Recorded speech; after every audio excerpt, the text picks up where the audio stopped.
On Mother's Day, my son, a billionaire with a company that bore our family name, arrived at my door holding a bouquet as bright as the Atlanta morning. He set it on my kitchen table, the one I'd refinished twice because I couldn't afford to replace it, and looked at me with eyes full of warmth but clouded by distance. "Mom," he said, "did you receive the $6,000 Chloe gives you? I just want to be sure you're comfortable." The room kept breathing. I did not. $6,000 a month? For 8 months, I'd been stretching coupons like fabric over frames, thanking the church pantry for day-old bread, and choosing between heating and eating. I pressed my palms flat against my apron, steadying myself. "Tony," I whispered, my voice barely holding, the church is how I'm managing." His smile vanished like smoke. He stared at me, confusion rippling across his face, and then she walked in. Amber. My daughter-in-law glided into the room radiant in ivory linen, her heels clicking like a countdown on my old linoleum. A wave of jasmine and bergamot perfume I later learned cost more than my monthly grocery budget rolled through the air, smothering the smell of the coffee cake I'd baked to welcome them. Her smile was brilliant, the kind that photographs well. But her eyes? They were winter in May. She didn't realize that by nightfall, that polished brilliance would crack wide open. "If you're still with me, tell me, are you watching from a place where you know what it's like to be unseen in your own story? Drop a comment. Every word you share becomes a thread in this tapestry. And if something in this moment touches you, let it ripple, hit that like button, so others can feel it too." My name is Sarah Gardner. I'm 68 years old. A widow living in a modest brick house on Atlanta's South Side, where the streets still know my name and neighbors still wave from porches. This home used to hum with life, my late husband Samuel's laughter, Tony's childhood footsteps, racing across these floors. Sunday dinners that lasted until the streetlights blinked on. After Samuel passed from a sudden stroke 11 years ago, I learned to live smaller, slower. I tended roses in the backyard, volunteered at the church soup kitchen, and kept a ledger of every dollar because Social Security only stretches so far when you're alone. Tony, the boy I rocked to sleep under these same rafters, is now 39 and a billionaire. He built Gardner Holdings from a single idea and a borrowed laptop, turning it into an empire that moved markets. He drives cars I can't pronounce, lives in a Buckhead penthouse with a view that costs more per month than I ever earned in a year, and sits on boards I read about in the Atlanta Journal-Constitution. I was proud. God knows I was proud. I believed I'd raised a man who would remember where he came from, who understood that success without gratitude is just noise. So, when he stood in my kitchen that Sunday afternoon, sunlight catching the gold of his watch, and asked, "Mom, did you receive the $6,000 Chloe gives you?" It felt like the floor had given way beneath me. My heart hammered against my ribs. My fingers found the corner of my apron and twisted. I tried to smile, but my mouth had gone dry. $6,000? I echoed, the number sitting strange on my tongue. "Son, the church pantry has been helping me survive." Tony's face drained.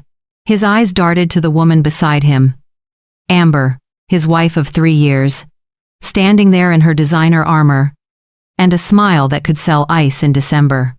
"Oh, Sarah," Amber said, her voice like honey poured over frost. "You must be confused, sweetheart. I stop by every month with the envelope. Remember? We talked about it last time, how you were going to use it for that new water heater." I looked at her steadily. My voice was quiet, but it didn't waver. "If you brought it, then it must have wings." Because I never saw it land. The silence that followed was thick, too enough to touch. I could hear the refrigerator humming its tired song, the clock on the wall ticking down the seconds, and somewhere outside, a car door slamming. Tony looked between us, between his aging mother in her faded apron, and his polished wife in her $1,000 shoes. His brow knotted. "Amber," he said slowly, "you have been delivering it, right? I transfer the money to your account every single month." Amber tilted her head, that smile still perfectly in place. "Of course, Tony, every month. Sarah must have, well, you know how it is. Memory can be tricky as we get older." The words landed soft as feathers. They cut like glass. Old age, forgetful, confused. I'd heard those phrases whispered behind church pews, murmured by clerks at the pharmacy, used as weapons by people who thought a widow's word carried no weight. But I knew my memory. I remembered every bill, every prayer request, every neighbor who'd checked on me, and I knew without a shadow of doubt that Amber Robinson had never handed me a single dollar. I nodded once. Some fights don't begin with raised voices. Some begin with a notebook. Tony moved closer, placing a hand on my shoulder. Mom, I'm sure it's just a mix-up. I'll check the records. I never wanted you to worry about money. Not ever. I smiled faintly and patted his hand. I know you didn't, baby. I know. But something had shifted inside me, a quiet storm gathering strength, a resolve taking root in the soil of suspicion. I said nothing more. Instead, I moved to the counter and poured him a glass of sweet tea, the way he used to love it when he was small.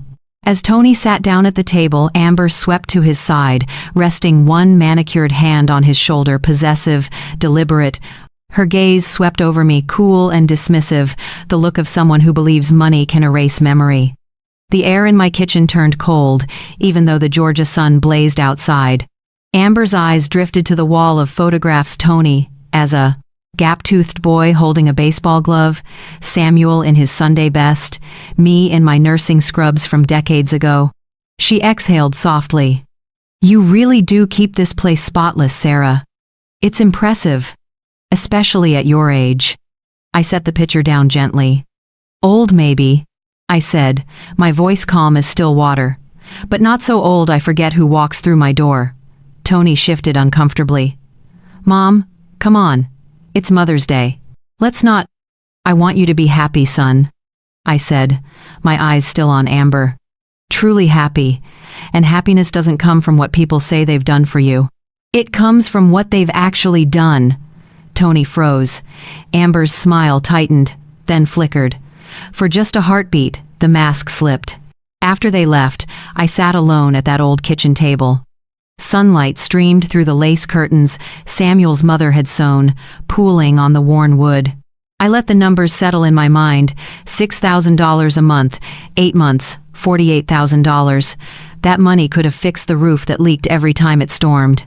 Could have replaced the refrigerator that coughed and wheezed through the night. Could have let me live out these last years with a dignity I'd earned. Instead, I'd been counting cans from the church donation bin and thanking God for day-old loaves. I pressed a hand to my chest, not from anger, but from the ache of knowing my son believed he'd been caring for me while I'd been quietly disappearing. I stood slowly, walked to the small desk by the window, and pulled out a narrow-lined notebook I used for grocery lists. I turned to a fresh page, dated it carefully, May 14th, Mother's Day, and wrote one line in my neatest hand: find the truth. The pen felt heavier than it should have, but I underlined those 3 words twice, and for the first time in 8 months, I felt something other than exhaustion. I felt resolve. The next morning arrived with the kind of humid silence Atlanta mornings carry in May, thick and waiting. I woke before dawn, the way I had for 40 years of nursing shifts, and made coffee in the percolator Samuel bought me in 1987. While it bubbled and hissed, I pulled out my bank statements from the drawer where I kept them rubber-banded by year. I spread them across the kitchen table like evidence at a crime scene. January, February, March, April, May. I ran my finger down each line. Social Security deposits, the small pension from the hospital, a $30 refund from the pharmacy. Nothing else. No $6,000. Not once. Not ever. My hand didn't shake. That surprised me. I thought it would. I stacked the statements neatly, slipped them into a manila folder, and wrote on the tab in block letters, proof of nothing. By 9 o'clock, I was standing in the lobby of Peachtree Community Bank, the same branch I'd used for 30 years. The teller, a young woman named Keisha, who always asked about my roses, smiled when she saw me. Miss Sarah, what brings you in today? I slid the folder across the counter. I need you to check something for me, baby. My son says he's been sending me $6,000 a month since September. Can you see if there's any record? Keisha's smile softened into concern. She opened the folder, tapped at her keyboard, scrolled, frowned. Let me pull up your full transaction history. Her eyes moved across the screen. After a long moment, she shook her head. Miss Sarah, I'm not seeing anything like that. Your account shows only your regular deposits, Social Security and your pension. Could it be going somewhere else? Maybe another account in my name? Keisha hesitated, glancing toward the manager's office. If there was another account, it would still show up linked to your Social Security number in our system. And any transfer into any account under your name would leave a trail. There's nothing here. I nodded slowly, my chest tightening. What if someone opened an account using my name without me knowing? Her face changed. That would be fraud, Miss Sarah. If you think that's happened, you need to file a report. Not yet, I said quietly. But I might need to soon. She printed a full 8-month statement anyway, highlighting every deposit. When she handed it to me, her hand lingered on mine. You be careful, Miss Sarah. And if you need help, you come back. I thanked her and walked out into the heat, the paper warm in my hands. That afternoon, I sat at my desk and opened the notebook again. I created columns: date, time, person, exact words. I wrote down everything I could remember from Mother's Day, Tony's question, Amber's deflection, the jasmine perfume, the way she'd touched his shoulder like a brand. Then, my phone rang. Sarah, hi, it's Amber. Her voice was bright, effortless. I just wanted to check in after yesterday. I hope we didn't upset you. I kept my voice warm. Not at all, sweetheart, just a little confused, is all. Oh, I totally understand. I know I explained this before, but Chloe from Tony's family office handles all the transfers. She's the one who processes everything on our end. It's all set up automatically. I picked up my pen. Chloe, that's her name? Yes, Chloe Martin. Super efficient. She's been with Gardner Holdings for years. And she sends it straight to my bank? Peachtree Community? A pause. Just a heartbeat. Yes. I think so.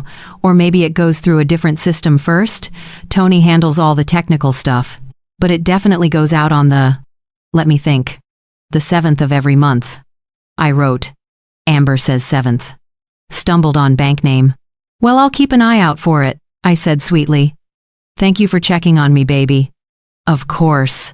Love you, Sarah. Love you too. I hung up and stared at the page. Chloe Martin. Family office. The 7th. An hour later, my phone buzzed. A text from Tony. Mom. I checked with Amber. Everything's set up on our end. The transfers go out every month like clockwork. Maybe there's a delay with your bank? I just want to make sure you're taken care of. Love you. I typed back slowly. My thumbs careful on the screen. I'm sure it'll sort itself out, baby. Don't worry about your mama. I love you more than you know. I sent it. Then, I returned to my notebook. I circled the name Chloe once. Twice. Then I underlined it, pressing the pen deep enough to leave an impression on the page beneath. If Chloe Martin existed, I would find her. And if she didn't, then I'd just found my first lie. 3 days later, Amber appeared at my door unannounced. I was in the garden, deadheading roses in the late afternoon heat, when I heard heels on the walkway. I looked up to see her moving toward me in a crisp white blouse and tailored navy slacks, a small shopping bag dangling from one wrist. Her sunglasses were oversized, the kind that cost more than my water bill. Sarah, she called, her voice lilting. I was in the neighborhood and thought I'd pop by. In the neighborhood. My neighborhood had cracked sidewalks and chain-link fences. Amber's neighborhood had gates and gardeners. I pulled off my gloves and smiled. What a nice surprise, sweetheart. Come on in. Inside, she set the bag on my kitchen table and pulled out a candle in frosted glass, something French, with a label I couldn't pronounce. I saw this and thought of you, she said. It's lavender and chamomile, very calming. I turned it over in my hands. The price sticker was still on the bottom, $78. That's so thoughtful, I said softly, setting it down. You didn't have to do that. Of course I did. She leaned against the counter, crossing her arms. I wanted to make sure you're okay after Sunday. I know things can get confusing sometimes, especially as we get older. There it was again, older, confused. The words wrapped in silk but weighted with stone. I poured her a glass of iced tea without asking. My memory's just fine, honey. But I appreciate you checking. She took the glass. Her nails glossy, coral, perfect clicking against it. I'm glad to hear it. Tony was so worried. He keeps asking if I've confirmed the deposits with Chloe. I stayed calm, my hands busy wiping down the counter. Chloe Martin, right? Amber sipped her tea, eyes drifting to the window. She's wonderful. Handles all our family financials. Super organized. I made a note in my mind, no hesitation this time on the name.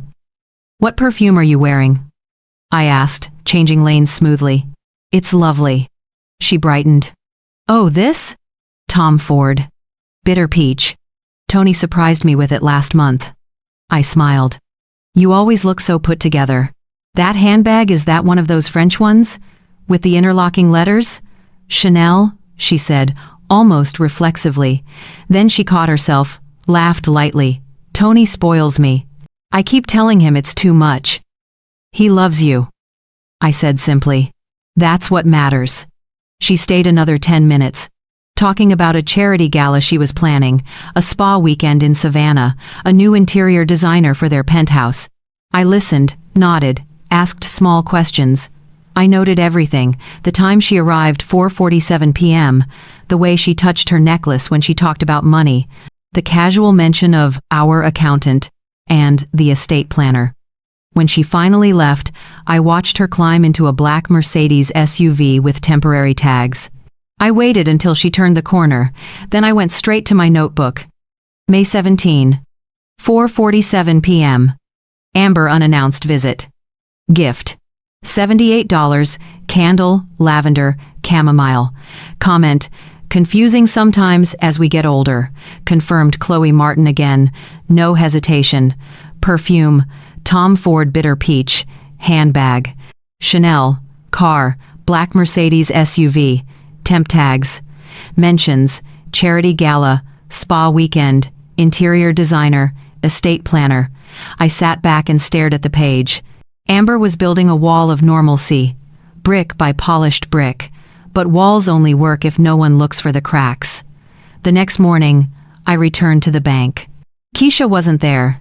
Instead, I asked for the branch manager, a man named Mr. Dupree who'd helped me refinance the house after Samuel died.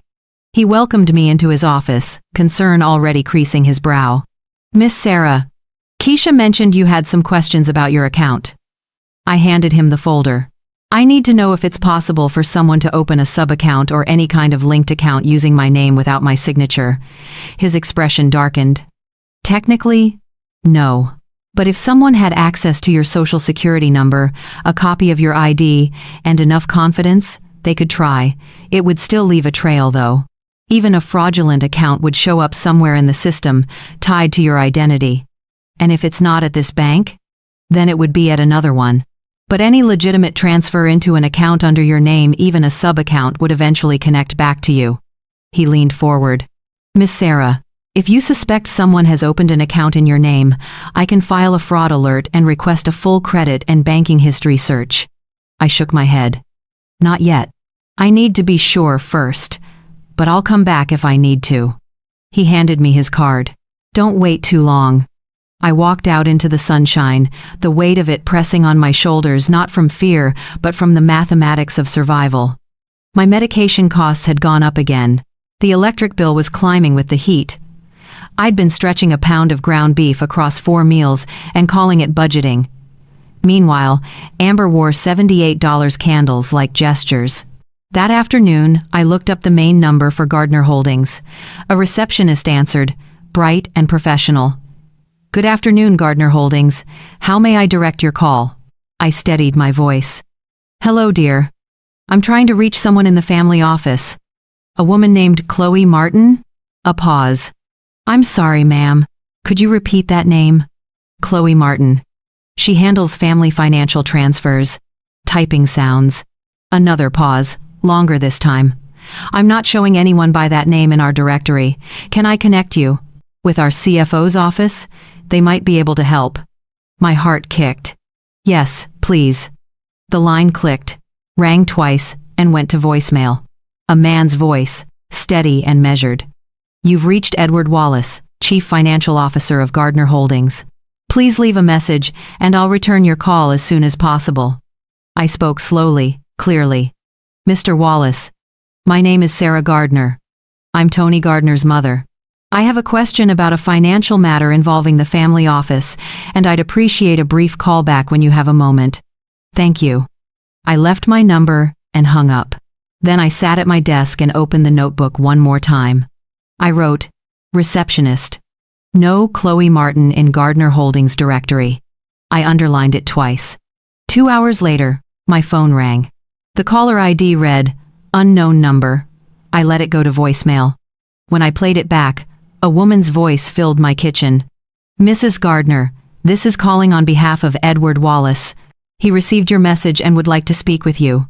Please call back at your earliest convenience. I saved the voicemail. I wrote down the number. And then I sat very still, watching the evening light slant through my lace curtains, turning everything gold. The truth was starting to show its shape. I waited until morning to call back. Some conversations need daylight. At 9:15 a.m., I dialed the number from the voicemail. A woman answered on the second ring. Edward Wallace's office. This is Sarah Gardner. Mr. Wallace returned my call yesterday. Yes, Mrs. Gardner. Please hold. The line clicked. Soft jazz played for maybe 10 seconds. Then a man's voice came through. Warm but businesslike. The kind of voice used to reading numbers and finding problems. Mrs. Gardner, this is Edward Wallace. Thank you for calling back. How can I help you? I sat at my kitchen table, the notebook open in front of me. Mr. Wallace, I appreciate you taking the time. I have a question about someone named Chloe Martin, my daughter-in-law. Says she works in the family office and handles monthly transfers to me, but when I called your main line, they couldn't find her. A pause. I could hear him thinking. Mrs. Gardner. Gardner Holdings doesn't have a formal family office structure. We have a finance department, and I oversee all significant transfers, especially anything involving Mr. Gardner's family. And I don't have anyone named Chloe Martin on my team. My stomach tightened, but my voice stayed level. My son believes he's been sending me $6,000 a month since last September. I haven't received any of it. The pause was longer this time. When he spoke again, the warmth had shifted into something sharper. 8 months. $6,000 per month. That's $48,000. Yes, sir. And you're saying none of it reached you? Not a dollar. I heard paper rustling, a keyboard clicking. Mrs. Gardner. I'm going to need to pull some records. This is unusual. Tony set up a standing transfer last fall. I approved the initial authorization myself, but I was told it was going directly to your account. If that's not happening, we have a serious problem. I went to my bank, I said quietly. They confirmed nothing's come through. What bank do you use? Peachtree Community. I've been there 30 years. More typing. Mrs. Gardner, I'm going to ask you something, and I need you to be honest with me.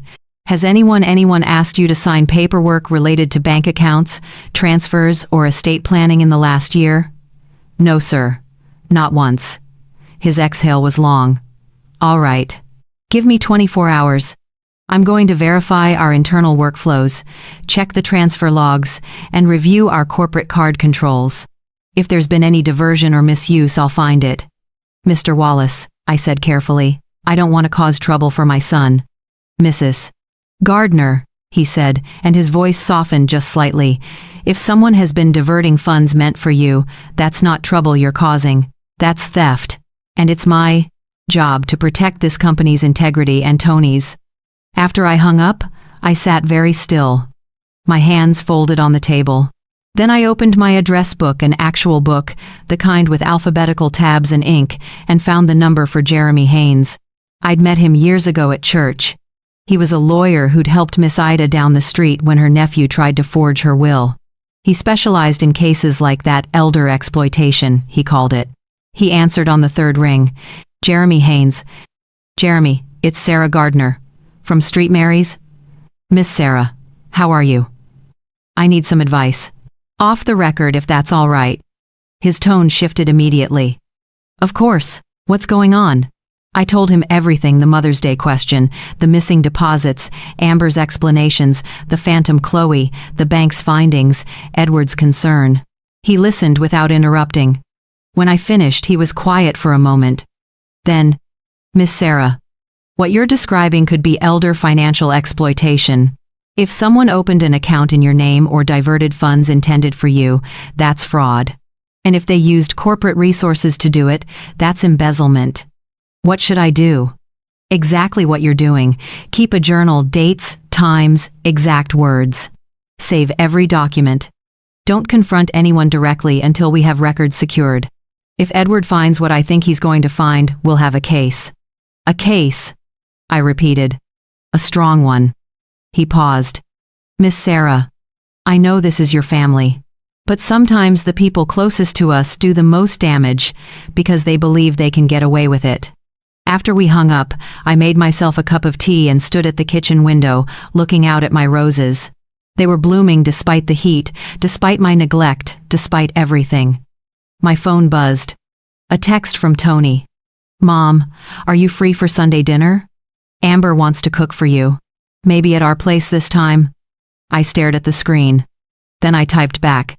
How about here instead, baby? I miss cooking for my family. Let me make Sunday dinner like the old days. He replied almost immediately. That sounds perfect. Love you, Mom. I set the phone down and opened my notebook. I wrote, Sunday dinner, neutral ground, ask one question. That afternoon, Edward called back. Mrs. Gardner, I've started pulling records. There's activity that doesn't line up. I'm going to need a few more days to trace it completely, but I'm seeing things that concern me, transfers that don't match what I authorized, card activity that shouldn't be there. What kind of activity? He hesitated. The kind that requires a deeper audit. I'll have something concrete by the end of the week. But Mrs. Gardner? You were right to call me. When the line went dead, I pressed my hand flat against the notebook. The trap was setting itself. All I had to do was wait. Edward called on Friday morning, just after 10. I was sorting pills into my weekly organizer when the phone rang. Mrs. Gardner, can you talk? His voice had changed, no longer warm and professional, but tight, controlled. The voice of a man who'd found something he wished he hadn't. I can talk. I'm going to send you documentation, but I wanted to walk you through it first. I heard him exhale slowly. Mrs.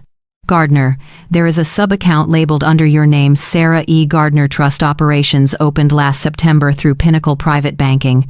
It's not at your branch. It was set up using a digital authorization form with your social security number and a scanned copy of your driver's license. My hand tightened on the phone. I never authorized that. I know. The IP address tied to the account creation traces back to a device registered to Amber Robinson. The login credentials, the email notifications, the access codes all linked to her. The room tilted slightly. I sat down hard in the kitchen chair.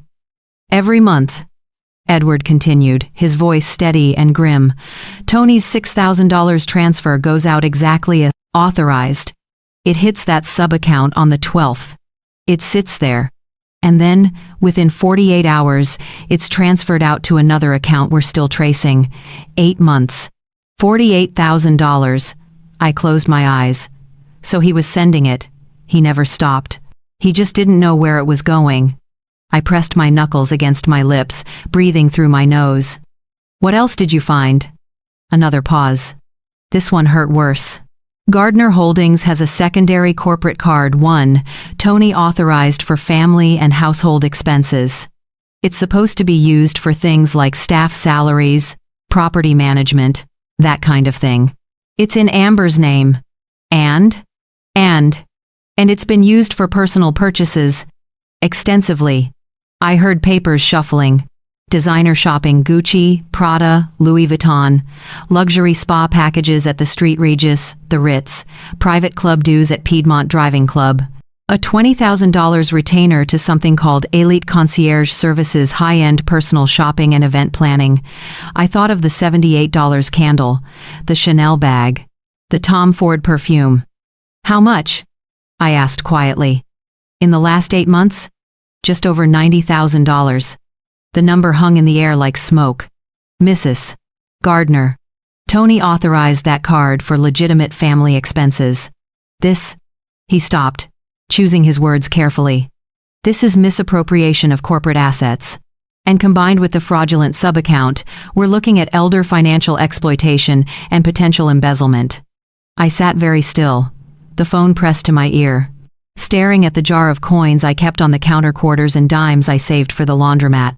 What do I do now? I'm preparing a full reconciliation report, every transfer, every charge, every authorization. I'm also coordinating with Pinnacle Private to get a letter confirming that the subaccount was not opened with your knowledge or valid consent. We'll need their fraud investigation team involved. Will this hurt, Tony? Edward's voice softened. Mrs. Gardner, Tony is a victim here too. He's been sending money believing he was taking care of you. Someone he trusted betrayed that. If anything, this protects him. We're documenting everything to show he acted in good faith. After we hung up, I sat at the table for a long time, my hands folded in front of me. Then I called Jeremy. He listened to Edward's findings without interrupting. When I finished, he let out a low whistle. Miss Sarah, this is textbook elder exploitation. You're a senior citizen who was isolated from financial support that was legally intended for you. Add in the corporate misappropriation, and we're talking about criminal exposure. He paused. If this goes to court, and I think it should, you need to preserve every piece of evidence. Your journal, your bank statements, Edward's reports, every text message, every voicemail. Chain of custody matters. What about Sunday dinner? What about it? They're coming here. I was thinking I could ask a question. Something simple. Just to see what she says. Jeremy was quiet for a moment. Then, carefully, if you're going to do that, don't accuse, don't confront. Ask something neutral, something factual. And if she answers, write it down the second they leave. Date it. Time it. What should I ask? Ask something you already know the answer to. Something with a specific detail, a date, a number, a name. Let her commit to a story. If it contradicts the evidence, that's powerful. After I hung up, I pulled out my notebook. I turned to a fresh page and wrote at the top, Sunday, May 21. Dinner. Then, underneath, in careful letters, ask one question.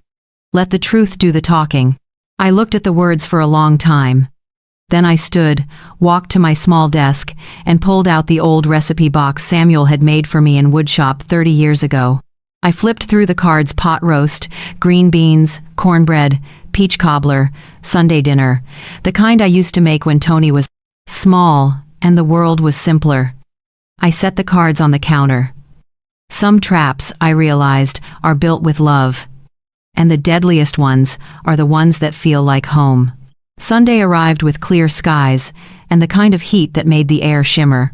I woke at dawn and started cooking the way I used to, slow, deliberate, pouring love into every step, because that's what mothers do even when their hearts are breaking.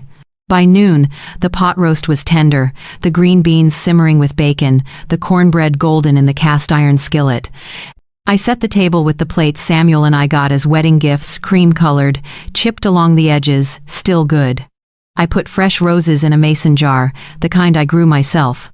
The radio played low in the corner, some old gospel station that filled the silence. It looked like every Sunday dinner we'd ever had. That was the point. At 12:30, I heard tires in the driveway. I smoothed my apron, checked my reflection in the hallway, mirror, gray hair neat, face calm, and opened the door before they could knock. Tony stood on the porch holding a bakery box, his smile a little tired but genuine. "Hey, Mama. Hey, baby."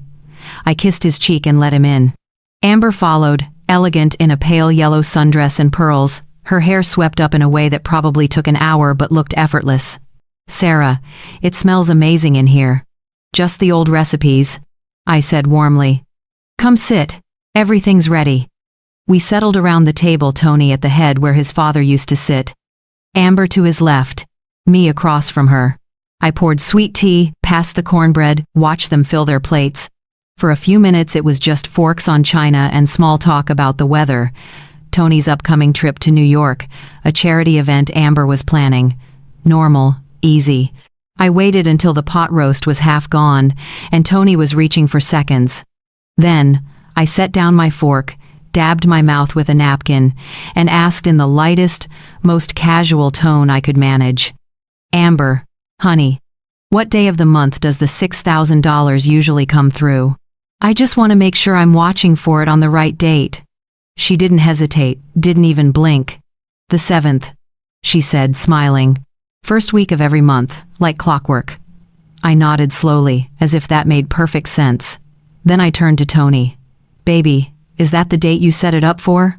The 7th? Tony looked up, fork halfway to his mouth, his brow furrowing. No. I scheduled it for the 12th. I set it up that way because it's after my quarterly board payments clear. The air in the room changed. Amber's smile flickered. Oh, I think I was thinking of something else. The 12th? Yes, that's right. But you just said the 7th, I said gently, not accusing, just observing. And Tony says the 12th. Tony set his fork down. Amber, which is it? I just got confused, Tony. You handle so many accounts. I thought, you told my mother it's been going out every month. Tony said slowly, his voice shifting. You said you've been handling it, that Chloe processes it. She does, Amber. His voice was quieter now, but there was steel beneath it. What's going on? Before she could answer, there was a knock at the door. I stood, my knees steady beneath me. Excuse me for a moment. I walked to the front door and opened it. Edward Wallace stood on my porch in a pressed shirt and slacks, holding a leather portfolio. His eyes met mine, calm and resolute. Mrs. Gardner. Mr. Wallace. Thank you for coming. I led him into the dining room. Tony stood immediately, confusion flooding his face. Edward? What are you doing here? Amber's face had gone pale. Edward set the portfolio on the table, right next to the pot roast. Tony, your mother asked me to look into some discrepancies in the family financial transfers. I found them. He opened the portfolio and pulled out 3 separate document sets, each clipped and labeled. This, he said, tapping the first, is the Burr transfer log showing 8 monthly payments of $6,000 from your account sent on the 12th of every month since last September. You authorized them. They went out. No issues there. Tony nodded slowly. Right. For my mom. This, Edward continued, sliding the second set forward, is your mother's bank statement from Peachtree Community. As you can see, there are no $6,000 deposits. Not one. Tony stared at the pages, his face draining of color. Edward pulled out the third set thicker, with sticky tabs marking pages. This is documentation of a sub-account opened at Pinnacle Private Banking under the name Sarah E. Gardner Trust Operations. It was created using your mother's social security number and a scanned copy of her license. The IP address traces back to a device registered to Amber. The login credentials are hers. Every one of your transfers lands here and then gets moved to another account within 48 hours. The silence was suffocating. Tony looked at Amber, his mouth open but no sound coming out. Amber's hands were shaking. That's not there, must be a mistake. I don't know anything about, there's more, Edward said, his voice flat and factual. Gardner Holdings' secondary corporate card, the one authorized for family expenses, has charges exceeding $90,000 in the past 8 months. Luxury retail, spa services, private club memberships, and a $20,000 concierge retainer. None of it business-related. He laid out a highlighted summary sheet, Gucci, Prada, the Ritz, Piedmont Driving Club, line after line. That's not. Amber's voice cracked. Tony, you said I could use that card for household management. Tony said, his voice hollow. For paying contractors, staff, legitimate expenses. Not for. He looked at the sheet, his jaw tight. Not for this. Edward pulled out one more document, an official letter on bank letterhead. Pinnacle Private has confirmed that Mrs. Gardner did not authorize the sub-account. Their fraud investigation unit is reviewing it now. Tony stood abruptly, his chair scraping back. He stared at Amber as if seeing her for the first time. You opened a bank account in my mother's name? It was supposed to be for her. You've been taking the money I sent to my mother? I was going to give it to her. I just needed what? His voice rose, sharp and raw. Needed Louis Vuitton? Needed spa weekends? While my mother was eating church food pantry donations? Amber's face crumpled. You don't understand. Then explain it, he said, his voice breaking. Explain how you looked me in the eye and told me my mother was taken care of while you were stealing from her. She opened her mouth, closed it. Her hands gripped the edge of the table, knuckles white. I thought, she whispered, I thought we had enough. I thought it wouldn't matter. The words fell like stones. Tony turned away from her, his shoulders shaking. He looked at me, his eyes red. Mama, I'm so sorry. I swear I thought you were getting it. I swear. I stood and walked to him, placing my hand on his arm. I know, baby. I know. Amber pushed back from the table, standing on unsteady legs. I can fix this. I'll pay it back. You'll do nothing, Edward said quietly, except cooperate with the investigation. And get yourself a lawyer. She looked at Tony. Her face streaked with tears. Tony, please. He didn't look at her. He just shook his head. Amber grabbed her purse and walked out, her heels sharp and fast on the floor. The front door slammed behind her. The three of us stood in the quiet, the gospel station still playing softly in the corner. I walked to the table, picked up my notebook from where I'd left it on the sideboard, and set it next to Edward's documents. Tony looked at it. The neat handwriting, the dates, the exact phrases. Mama, he whispered, you've been keeping track this whole time? I wrote one line. I said softly, find the truth. I opened the notebook to the first page, where those 3 words were underlined twice. I found it. 6 weeks later, I sat in a Fulton County courtroom wearing the navy dress I'd bought for Samuel's funeral and a pair of low heels that pinched. Tony sat beside me, his face drawn and gray. Across the aisle, Amber sat with her attorney, a sharp-suited man with silver hair who looked like he billed by the minute. Jeremy Haynes stood at our table, arranging papers with the calm precision of someone who'd done this 100 times. He glanced back at me and nodded once. We're ready, Miss Sarah. The judge entered, a black woman in her 50s with reading glasses perched on her nose and an expression that suggested she'd heard every excuse in the book. She settled into her seat, reviewed the docket, and looked up. This is a civil action brought by Sarah Gardner against Amber Robinson for elder financial exploitation, fraudulent misappropriation of funds, and unauthorized use of corporate assets. Counsel, proceed. Jeremy stood.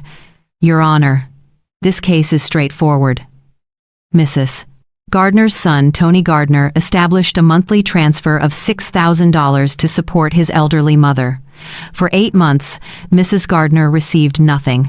Every dollar was diverted into a fraudulent account opened in her name without her knowledge or consent, controlled entirely by the defendant. During that same period, the defendant misused corporate funds for personal luxury purchases totaling over $90,000. He walked to the bench and handed the clerk a bound exhibit. The evidence speaks clearly.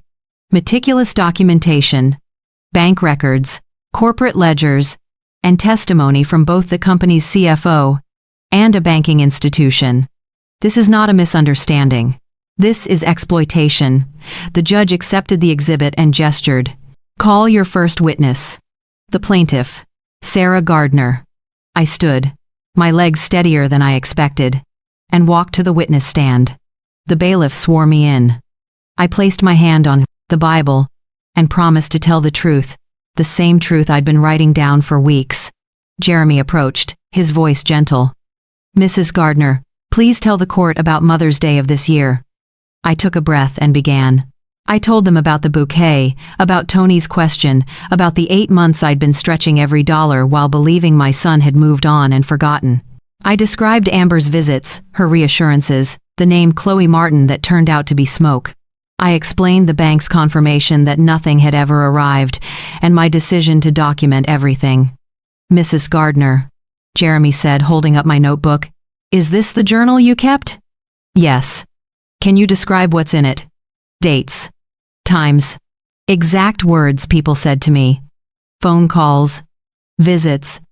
Everything I could remember. Written down the same day it happened. Jeremy opened it to a flagged page. On May 17th, you wrote, Amber arrived 4:47 p.m., unannounced. Said, I must be confused, that getting older makes memory tricky. Confirmed Chloe Martin again. Is that accurate? Yes. He turned to another page. On May 21st, the Sunday dinner, you wrote, asked what date the money comes. Amber said the 7th. Tony said the 12th. Exact contradiction. Did that happen exactly as you recorded it? Yes, sir. And you wrote this down immediately after? Within 5 minutes. Jeremy submitted the notebook into evidence. Your Honor, this journal corroborates every financial record we'll present. It shows a pattern of deception, gaslighting, and calculated exploitation of a senior citizen by someone in a position of trust.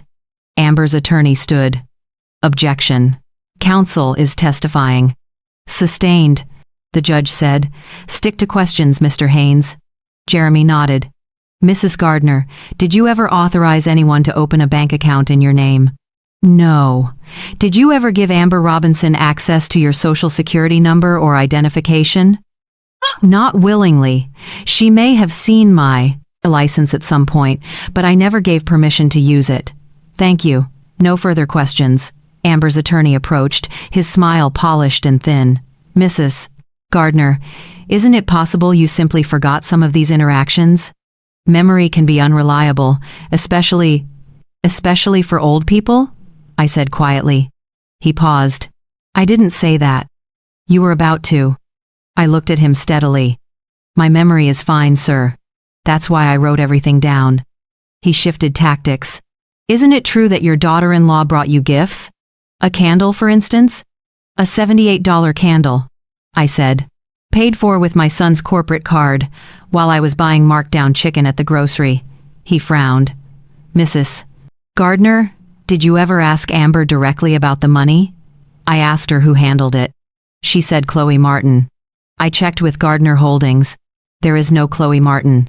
His jaw tightened. No further questions. Next. Edward Wallace took the stand. He walked the court through the transfer logs, the fraudulent sub-account, the device IP trace, the corporate card charges. He was clinical, methodical, devastating. He showed how every one of Tony's authorized transfers landed in the fake account and never reached me. He detailed the luxury purchases, the private club dues, the concierge retainer. Mr. Wallace? Jeremy asked. In your professional opinion, was this account opened with Mrs. Gardner's knowledge? Absolutely not. The authorization was forged. The access credentials belong solely to Miss Robinson. Mrs. Gardner was entirely excluded. And the corporate card usage, was that within policy? No. Gardner Holdings policy restricts that card to business operations and legitimate household management. Personal luxury purchases are expressly prohibited. The bank representative testified next, confirming that Pinnacle Private had flagged the sub-account as fraudulent, that their investigation found no valid consent from me, and that the chain of authorization was invalid. When Amber's attorney stood to present her defense, he called Amber to the stand. She wore a simple gray suit, her hair pulled back, no jewelry except a watch. She looked smaller than I remembered. Miss Robinson, her attorney began. Did you intend to harm Mrs. Gardner? No, Amber said, her voice barely above a whisper. Never. Then why did you open the account? She hesitated, her hands twisting in her lap. I thought I could manage it better. I was going to give it to her eventually. I needed some time. Time for what? To get things in order. Her voice cracked. I made mistakes. I got confused about what was mine and what wasn't. But I never wanted to hurt her. Jeremy stood for cross-examination. Miss Robinson, when Mrs. Gardner's son asked if the money was reaching his mother, what did you say? Amber's eyes dropped. I said yes. That was a lie, correct? Yes. When Mrs. Gardner asked you about Chloe Martin, did you know that person didn't exist? A long pause. Yes. And when you used the corporate card for luxury purchases, shopping, spa treatments, private club memberships, did you believe those were legitimate business expenses? I thought it was part of our family benefits. Miss Robinson, did you spend over $90,000 on yourself using company assets while Mrs. Gardner was relying on a church food pantry? Amber's face crumpled. I didn't think about it like that. You didn't think about it, Jeremy repeated softly, while an elderly widow went without. The judge removed her glasses. I've heard enough. She looked at Amber for a long moment, then at me. This court finds clear and convincing evidence of elder financial exploitation under Georgia law. Miss Robinson opened a fraudulent account, diverted funds intended for a vulnerable senior, and compounded that harm by misappropriating corporate assets for personal gain. The betrayal of trust here is profound. She put her glasses back on. Judgment for the plaintiff. Miss Robinson is ordered to make full restitution of $48,000 to Mrs. Gardner within 90 days. All access to Mr. Gardner's personal and corporate finances is hereby revoked. Additionally, Miss Robinson will complete a mandatory financial ethics counseling program and remain under probationary oversight. The gavel came down, sharp and final. I sat very still, my hands folded in my lap. Jeremy leaned over. You did it, Miss Sarah. I nodded, but I didn't feel victorious. I felt tired and sad and relieved in a way that hurt. When we walked out of the courthouse, the afternoon sun was blinding. Tony walked beside me, silent. I carried my notebook pressed against my chest like a shield. Mama, Tony said hoarsely, I'm so sorry. I stopped on the courthouse steps and looked at my son, this man I'd raised, who'd built an empire but missed what was happening in his own home. I know you are, baby, I said. Now we figure out what comes next. The verdict didn't bring peace. It brought silence. Within 48 hours of the judgment, Amber liquidated what she could. Her personal accounts, a few joint investments Tony hadn't frozen yet, jewelry she'd pawned. The restitution check arrived at Jeremy's office exactly $11,000 short. By the time anyone realized Amber was gone. No forwarding address, no note, just an empty penthouse closet and a voicemail on Tony's phone that said, I'm sorry, I can't do this. The whispers started immediately. Atlanta's high society circles thrive on gossip, and this was a feast. I heard it secondhand from the church ladies' speculation about where Amber went, how much she'd really taken, whether Tony had known all along. Someone posted a blind item on a society blog. Invitations that once flooded Tony's inbox dried up. Board members at Gardner Holdings started asking quiet questions about oversight and liability. Tony stopped going to the office. He worked from home, or didn't work at all. He called me once, his voice hollow.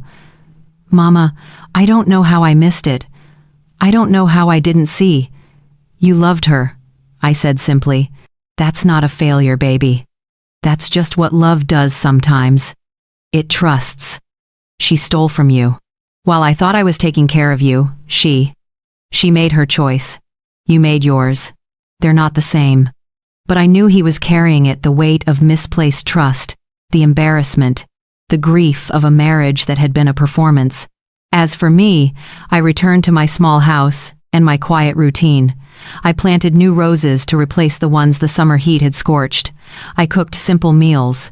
I attended Bible study on Wednesday nights and listened to Miss Ida talk about her grandson's new job. The restitution check, what there was of it, sat in my account. I paid off the roof repair, replaced the refrigerator, and set the rest aside. Money that should have been a gift now felt like evidence. I didn't celebrate. I just breathed a little easier. Then, one evening in late June, the sky turned dark. Thunder rolled in from the west, heavy and low. The lights flickered. I stood at my kitchen window and watched the clouds swallow the last of the daylight, the wind bending the trees double. Rain came in sheets, drumming on the roof, flooding the gutters. I made tea and sat at the table with my Bible open, though I wasn't really reading. The storm was too loud, my thoughts too scattered. And then, through the roar of rain and thunder, I heard it. A knock at the door. I set my mug down slowly. No one came calling in weather like this. I walked to the door and opened it. Tony stood on my porch, soaked to the bone. His shirt clung to him, his hair dripping, his eyes red-rimmed and raw. He looked like a man who'd walked through fire and come out on the other side, with nothing left but the truth. "Mama," he said, his voice breaking, "can I come in?" I stepped aside without a word. He stood in my entryway, dripping onto the rug Samuel's mother had braided, his shoulders shaking not from cold, but from something deeper. I handed him a towel and he pressed it against his face. "Sit down, baby," I said quietly. He sank onto the couch, the towel bunched in his hands. For a long time, he just stared at the floor. Rain hammered the windows, thunder rolled overhead. Finally, he spoke. "I failed you, Mama. I thought I was taking care of you, but I wasn't paying attention. I trusted the wrong person. I let you go without. His voice cracked. While I lived like none of it mattered." I sat beside him, my hand on his shoulder. "You didn't fail me, Tony. You were betrayed.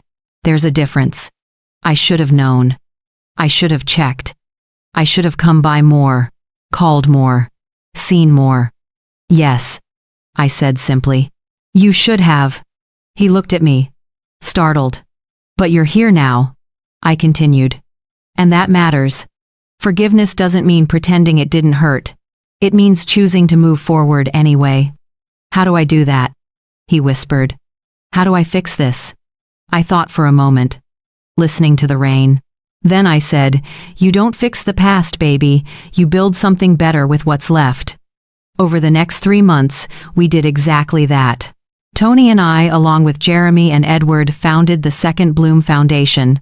It was small at first, just a rented office space in a church basement and a mission statement on a single page: to protect and empower seniors facing financial exploitation by those they trust.